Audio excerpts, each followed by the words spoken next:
This is, I had to call the fire brigade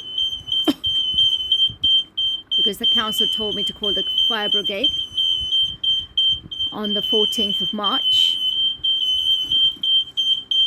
2025 at 2 a.m. The alarm went off again while I was asleep. Imagine I could have died in my sleep with carbon monoxide. No wonder why I'm getting headaches.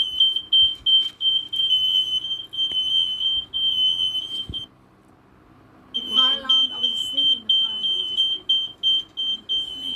Yeah, I was asleep in the fire.